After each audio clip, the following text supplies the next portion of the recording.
my name is Tiela and welcome to episode 4 of my knitting podcast. Thank you so much for joining me if you are a returning viewer, and thank you for trying me out if this is your first time watching my podcast.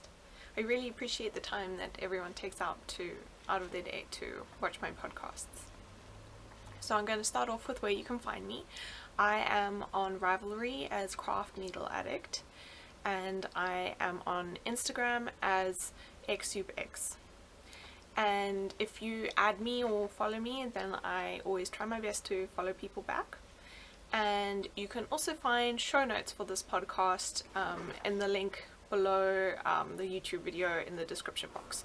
And there you can find kind of anything I'm talking about, and I try to link to most of the different places or patterns that I talk about.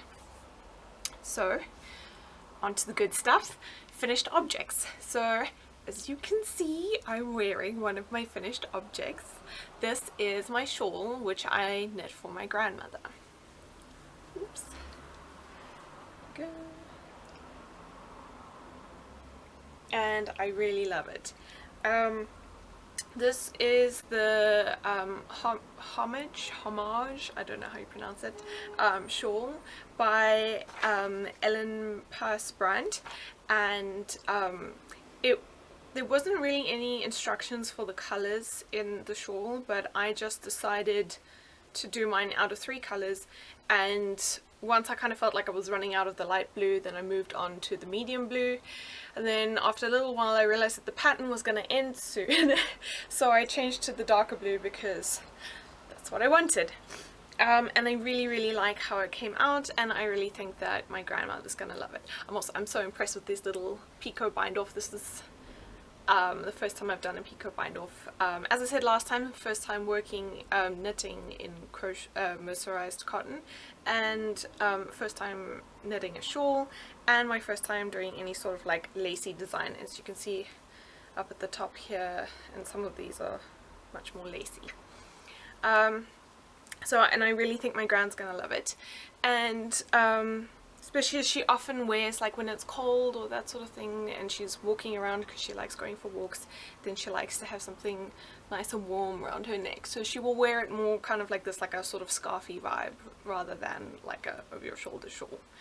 And also something exciting, just right now before I started podcasting, I checked my Ravelry, and the designer of the pattern has featured my picture on her pattern page, so that was quite sweet. And also, just in case you're wondering, this was knit on size 4mm needles, and I used the yarn and colors. I actually haven't, before I ordered this, I hadn't heard of the yarn and colors, but that's what they had. I ordered it off Wool Warehouse, which is a UK site. Yeah. And I did that in 3 colors. And that's it for finished objects. I was hoping to have my friend Jontel's socks finished by the time that I did this podcast, but then some things happened in my personal life which meant that I didn't get as much knitting done as I would have liked to, and I'll talk about that at the end for those of you who...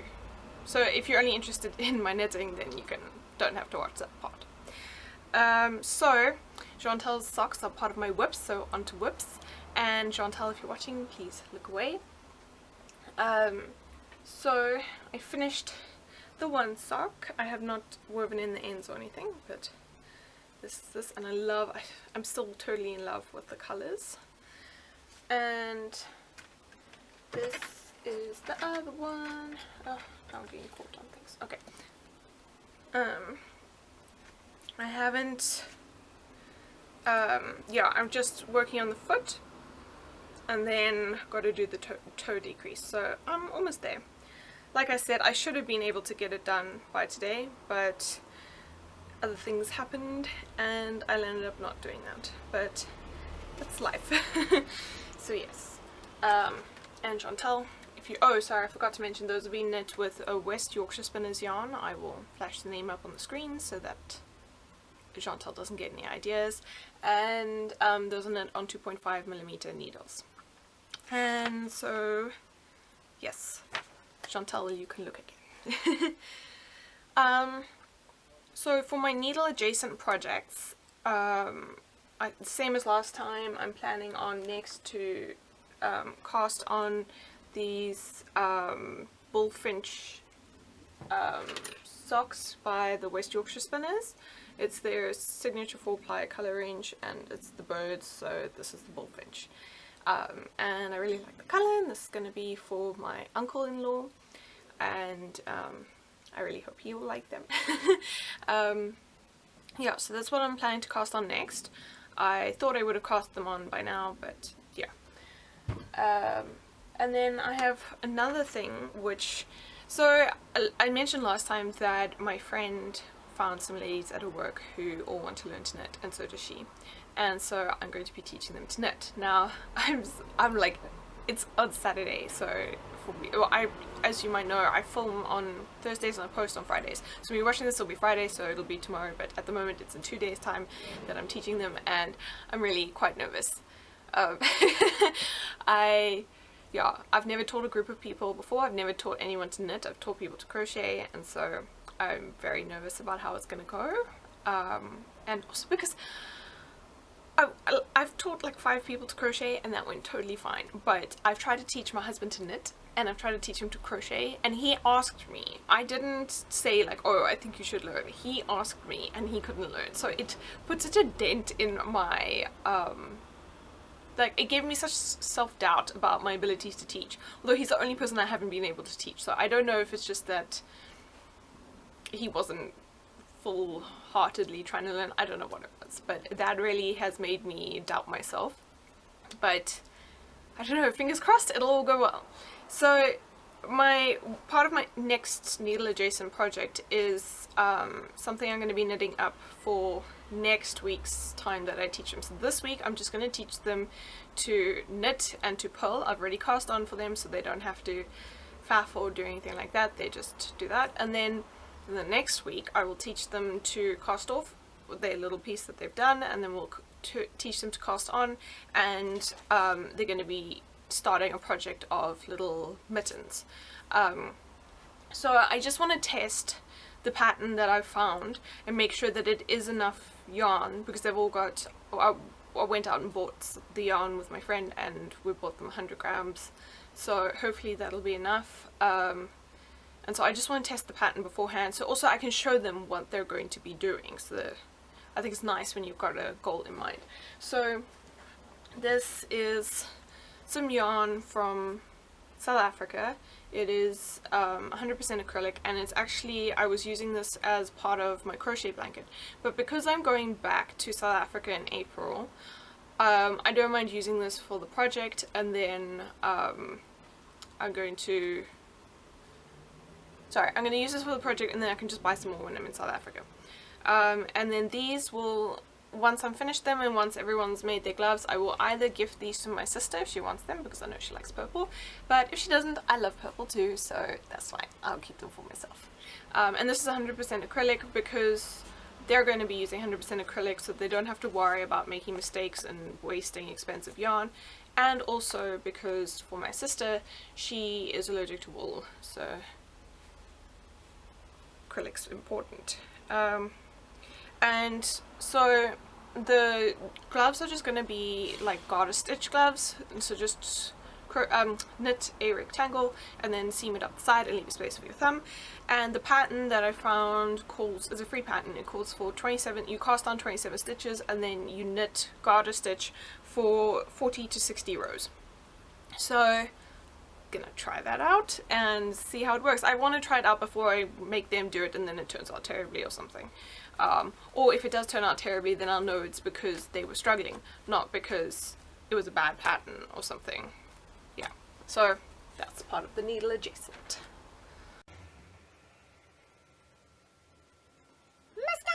So I don't actually really have any knitting stash this week. I spent all of my money at the Edinburgh Yarn Festival last week, so I don't, and also I've already got all of my yarn that I'm using for these projects, which I'm crazily trying to finish by the time I go back to South Africa. So yeah, I don't really have any need for buying anything more. but I will show you something needle related that my mother-in-law got for myself and my husband while she was here. Actually, my husband found it and pointed it out, and he said, oh, he really wants it, so she bought it for him, but I must do it. And these are the little Highland coos, so cute. So it's cross stitch, and it's just like a little bookmark, and I've done lots of cross stitch in my life. I find it very easy, so I would be very happy to do this up for him once I've come back from South Africa. Yeah, so that was just something short and cute. And I've always, I don't know why, when I was in South Africa I always wanted a cow, but not a South African cow. I wanted a Scottish Highland cow because they're so furry and cute. And yeah, so I really love it. Okay, I actually have nothing for sewing or crochet, so we're going to move on. This is a very short knitting episode, and we're going to move on to needleless chatter. So the one thing is that I would love to have a pet, but I can't have a pet because our landlord says no. And even if we could convince our landlord, then if we have to move again, then we don't know if the next place will accept a pet, so no pets. But especially when I watch other people's podcasts and they have little cats or dogs busy popping up, in the Knitting Expat podcast with Nina Phillip, she always has Hugo is always popping up and joining her. Derek doesn't come up so much because he seems a bit camera shy, but Hugo pops up a lot. And Once Upon a Corgi has all her corgis, and also for Inside Number 23, Katie has Rolly. Oh, it's such a cute little pug. So yes, I am sorely missing my pets. Every time I watch I think, oh, I wish I had my pets around. So I've decided that I need a mascot for my knitting podcast. So I have two options and I can't really decide, so I'm kind of putting it out to you guys to decide. The one option is my sheep. Oh my goodness, I'm gonna have to get up, sorry. Oops. Oh, okay. So this is my sheep. When my husband was at university, he had really woolly hair. Okay, I don't know, that sounds wrong. His hair's really curly. So even though it's blonde, when he grows it out, it kind of looks like an afro. Like it just poofs out. And people used to say, oh, you look like a lion, but I don't know, his temperament is not like a lion. So I was like, no, you're like my sheep.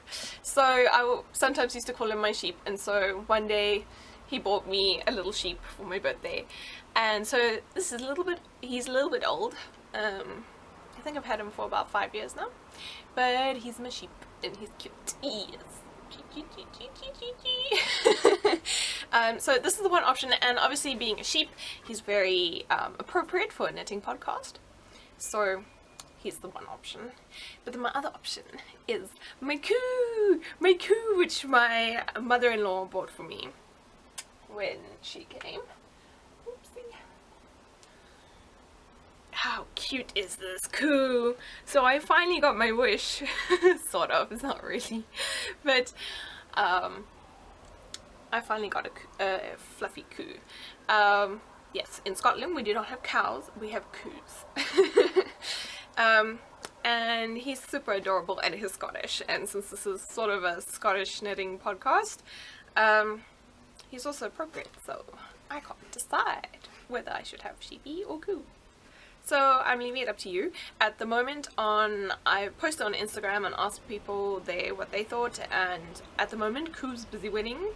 So if you would prefer sheep, better find some friends and start voting. So yeah, if you want to give your say on who you think should be my mascot, then please either you can comment on Instagram if you've added me on Instagram. Otherwise you can also comment down below on this video, or wherever you're seeing this video. If you on the show notes, you could also comment there, I suppose. So yes,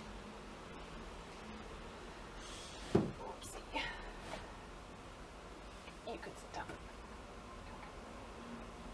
I'm gonna let you know about what has been going on in my life that has kind of been getting me down at the moment. So I'm gonna kind of start at the beginning, so this might be a little bit long, so if you are not interested, since if you're only interested in knitting, since this doesn't really have anything to do with knitting, then you're welcome to just stop here and I'll say goodbye and see you again next week. Otherwise, if you are interested, please keep watching. So in 2013, I wasn't actually married yet, but I'm still going to refer to my husband as my husband instead of my boyfriend, because otherwise things are just going to get confusing. But in 2013, my husband moved into his own place, and he, like, away from his parents' house, and I kept asking, can we get a cat or a dog? And he said, no, we can't get a pet, because by then, even then, we had already kind of made plans for moving to the UK. And, well, we didn't really have, like, solidified plans, but we knew that's what we wanted to do. And especially with, like, cats, they can live up to, like, 20 years or longer, I don't know. So it wasn't really a good idea to be getting a pet. And then, one day, my husband sent me this picture and said, I found a kitten. I'm going to insert the picture here.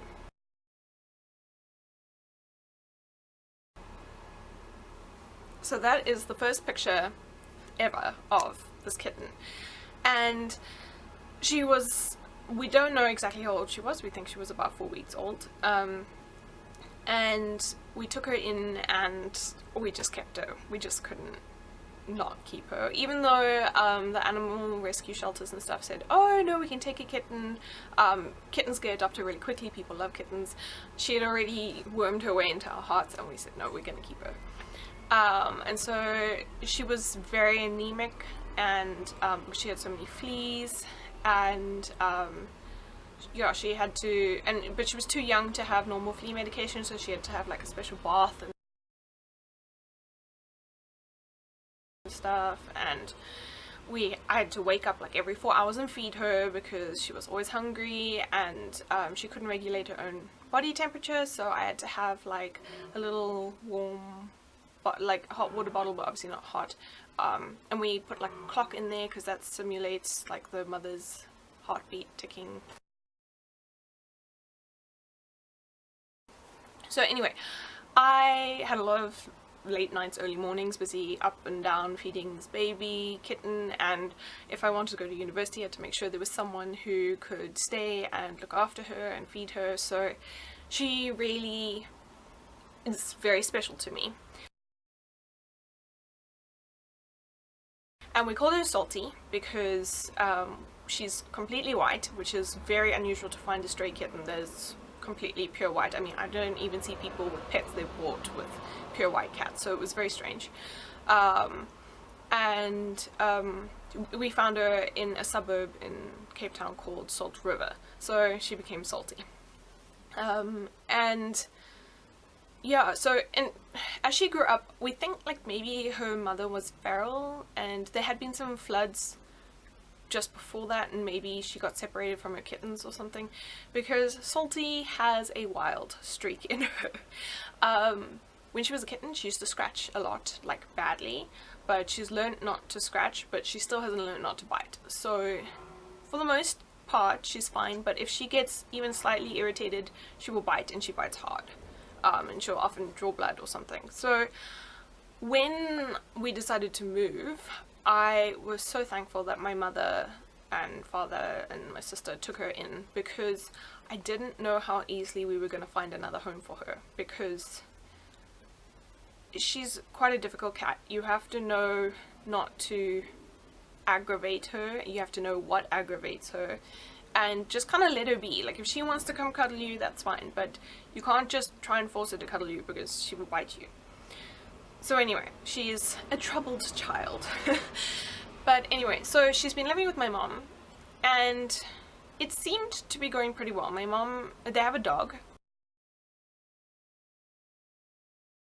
and the dog's fine with the cat, but the cat, Salty, is not very nice to the dog, but they like seem to be fine if they kind of keep out of each other's space.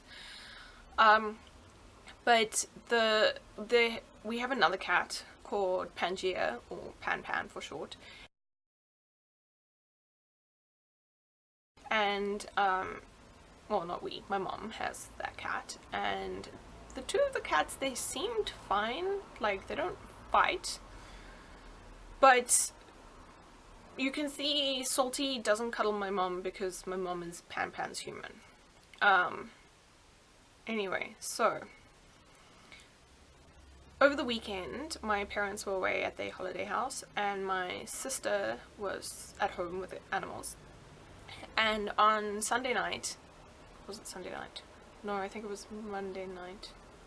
Yes, on Monday night there was a thunderstorm, but it wasn't just like a normal thunderstorm because Salty is not afraid of thunder. Like, she's never had a problem, but it's always been like a low rumbly thunder. But apparently there was some lightning that struck quite nearby, and so there was like this massive crash bang, and Salty was gone. She disappeared. From that, the last time my sister saw her was on Monday evening. And then so on Tuesday my sister messaged me in the afternoon and said, I can't find Salty, I haven't seen her anywhere. And by this stage my parents had come back, so they had gone around looking for her, and we just kind of assumed that she had been frightened by the thunder and she'd sort of run off.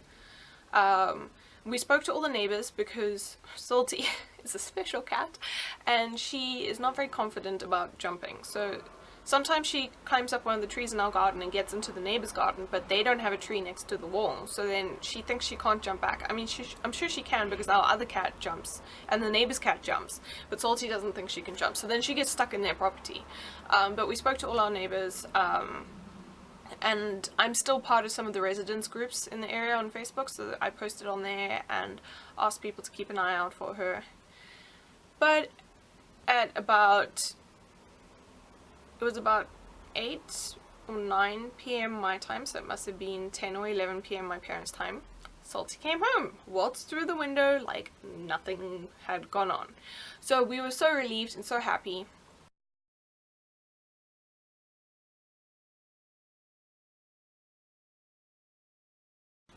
And I'd kind of spoken to my mom and said maybe they should keep her locked inside for the night just to like kind of keep her calm and let her recover from her trauma of running away or whatever. But my dad said no.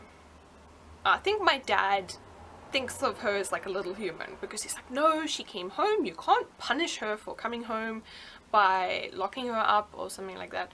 So they decided to let her out, and she disappeared again. So this time we realized, also because my mom said that when she came home she didn't eat very much. She ate like a few pellets and then she disappeared again for like another 24 hours. So this time we realized she probably didn't run away because of the thunder. She's probably visiting another family. And so that made me really sad. So on Tuesday, while she was missing the first time, I was really upset and really worried because I was so worried something had happened to her and that she had been hurt or something worse. And so I was really upset, and so I didn't knit much. And then I was so happy and relieved in the evening when she came home. And then on Wednesday, when she had disappeared again, I was really sad again, but this time because I feel so helpless. I feel so bad that I don't know why she wants to go visit. We're assuming she's visiting another family and getting fed there, and it's making me really sad.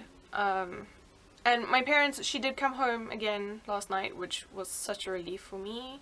Actually last night before she had come home, I didn't know if I could do this podcast. I was just feeling so down, but now that she's back, I'm feeling a lot better, and my parents are keeping her inside and playing with her lots, and my mom has like an art studio, and apparently she's been spending lots of time in the art studio with my mom, which is really nice. and so they're going to try and keep her inside, kind of like when you get a new cat, usually you keep them inside for like a couple of weeks to let them bond to the house. So they're going to try and do that again, like keep her inside for like a couple of weeks to get her to rebond. And by then, in a couple of weeks time, I will probably be back in South Africa, so then I can also give her lots of love, because there's like a slight awkward issue is that if my mom shows too much affection to Salty, then Pan attacks her, because Pan sees my mom as her human. So it's really awkward, because half of it feels like, should you be making the cat stay if she's not that happy there? But then I'm worried that if she goes off and finds another family and she stays there long enough to forget us, but then she starts biting them and then they decide they don't want her. In South Africa, people don't really often take their pets to shelters, they just kick them out. And then you get stray pets. And then I don't want Salty to land up being a stray somewhere. And also, purely selfishly, I really like her being at my mom, because my mom sends me pictures of her all the time. Every week, almost every day, I get lots of pictures of Salty and Pan, because I really miss them. And Salty is like my baby, because I brought her up. I have such a strong attachment to her, and I would desperately love to bring her back to the UK. It's quite expensive, but I would pay the money. I don't care. The problem is that, first of all, our apartment is really small, and I think she would get so stir crazy and so unhappy being in such a small place. But also, if we have to move again, because here sometimes, even if you've been a perfectly good tenant, the landlords like to just refresh the tenants anyway. And so if we have to move again, I can't be guaranteed that I'm going to be able to convince the next landlord. Even if I could convince this one, I don't know if I can. But I mean, sometimes you can tell them, like, if you sign a thing saying that you will get professional carpet cleaners in and that sort of thing, sometimes they'll let you have a pet, but I don't know. And so that's what's been getting me really down at the moment. And it's been impacting my knitting. I didn't think it would, but because a lot of people say knitting is very meditative for them, and so I thought it would just be calming. But to be honest, I can knit mostly without thinking, and so then my mind isn't occupied while I'm knitting, and so then I just feel more and more down while I'm knitting. And so yeah, I found that I couldn't knit while I was feeling so down. Thankfully I'm feeling a lot better now that she's home, and my mom's sending me more pictures of her, and she seems happy. When my mom sends me pictures of her, she looks so happy, and